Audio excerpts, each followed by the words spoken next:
Good morning, Ian Quick, Millionaire by 50. Today's Monday, July 13th. Hope you guys had a pleasant weekend.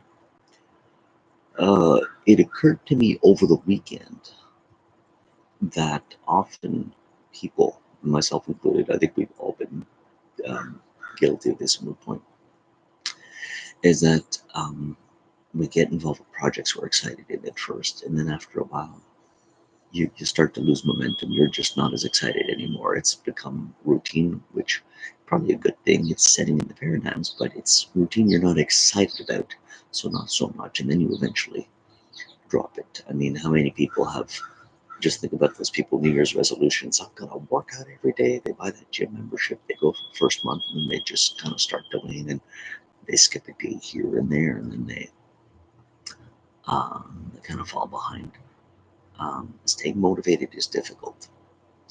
Um, it takes discipline to maintain the level of excitement. Uh, and there's a bunch of different ways to help do that. Um, I'm still very motivated right now to do what we are doing this morning, but some mornings I'm like, what am I supposed to talk about today? Because, excuse me, I might not have had the chance to read something new yesterday to talk about, or, or things like that. And at one point, you're like, well, I've got busy, I had so much to do, and I didn't pay quite as much attention. I'm still mindful of my uh, laws of the universe and trying to, attract stuff to me. And I'm still mindful of my long-term projects with my business. But the short-term day-to-day stuff, sometimes things get pushed off a little bit, and then yeah, you lose track. And um, people get motivated in different ways, but typically, uh, what I find works for me, and I'm no expert on the subject by any means, what I find works for me is to um, read or look at a picture of something that drives me. You've heard of people with vision boards. They put up a collage of things they want, and it's up on a big board in their office. Every day you look at it, this is what I'm working for. This is what I want to have. I look at my family and I want a more secure financial life for them. I want my daughter to grow up with every opportunity in the world. Um, what I do sometimes is for my business, I look at what my competitors are doing, not to steal their ideas, but to see the success level they're having and how can I top that. A lot of different things. I also like to draw from inspirational stories, especially stories that sometimes encompass the laws of the universe. There's a story you might have heard before. It's a famous story, but nonetheless truly inspirational.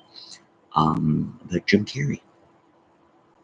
Yes, the zany actor Jim Carrey, beloved by all. Um, Back in 1985, he was not the big star actor he would become by any means, uh, but he was determined to become highly successful. And what he did is he actually wrote a check to himself in the amount of $10 million for acting services. And this was post dated for like 10 years. So for 1995, the end of the year 1995, something like that. I'm not sure the exact dates. But he kept this in his wallet and he would look at it constantly, this check to cash in to himself for $10 million. And it served as a motivator to keep struggling, keep trying, no matter how many auditions went bad, turned him down, no matter how many gigs failed, and so forth, to just keep pushing, keep trying. And at the same time, his mindset was so focused on that $10 million. Um, he was basically invoking the law of attraction. Now, the law of gender says it'll take a while before it comes. And he'd actually set the time limit himself by post dating that check for 10 years.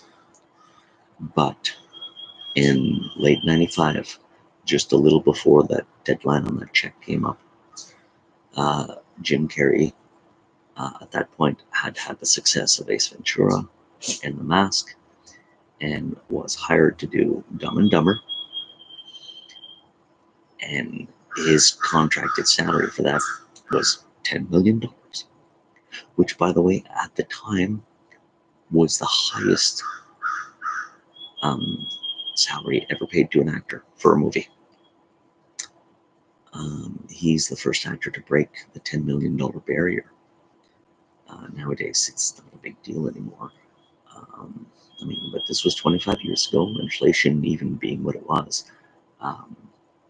It wasn't really a thing. Movie budgets themselves never really broke $100 million, whereas nowadays, they're all over that for any big summer blockbuster. It's not even an issue.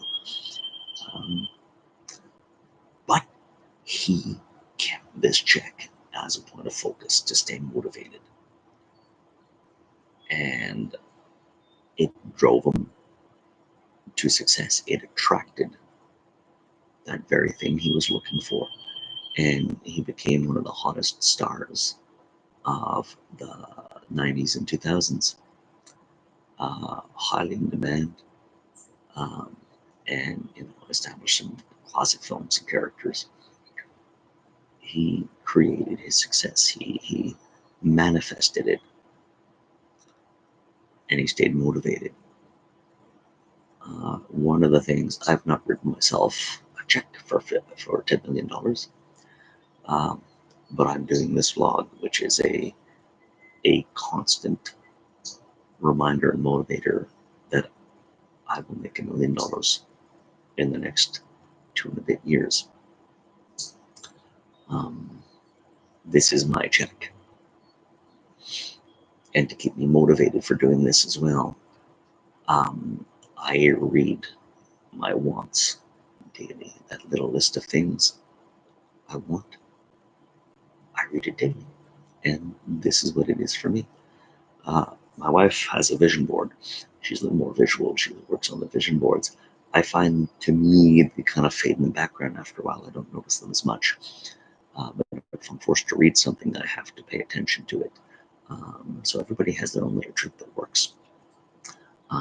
So that's part of the secret, is to find out what keeps you motivated. What is your drive?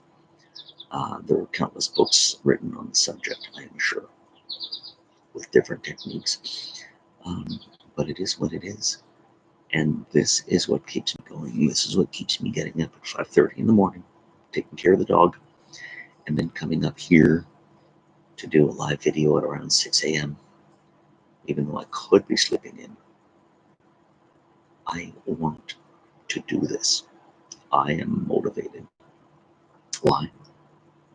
Because I know at the end of the line, that $1 million is there. And once that $1 million is there, we'll continue the blog for 10 millionaire, I don't know how to call it, but so much more money by age 60 and so forth, or whatever else it is I'm looking to accomplish at that time. It doesn't matter. The point is, I feel motivated, and I will maintain this level because I know what I want. We established that before, your purpose and also your wants. When you know what they are, it's easier to aim for them. So if you haven't done that exercise yet, figure out what it is you actually want. Define it, make it clear in your mind. Go over that every day, and you'll find your motivation will be easier. And now let's talk gratitudes. I'm grateful that the crazy heat wave we've been having has broken. It's still a beautiful day. Yesterday, not so much at first, but it became beautiful. But we had a lot of rain, and it broke the humidity. And now, this morning, instead of oppressive heat, it's nice and a little cool, nice and relaxing. Beautiful day. I'm grateful that the event my wife worked on this weekend, this little raise rescue event, seemed to be quite successful despite the oppressive heat. and the rainstorms. Um, I'm grateful I had pleasant gigs this weekend. It's always nice to be able to go back to work in a situation like this, but to have such a thoroughly enjoyable work environment. I had a kid's birthday. His name was Phoenix, and the entire group that was there, a small group, of course, it's just a family gathering with a couple little friends because we have restrictions on this, but they were just so into it, so much fun. Um, and I get to say at the end of the day, I get paid for doing this and having fun. It was absolutely great. I'm grateful for that. Um, life is good. I'm grateful for it.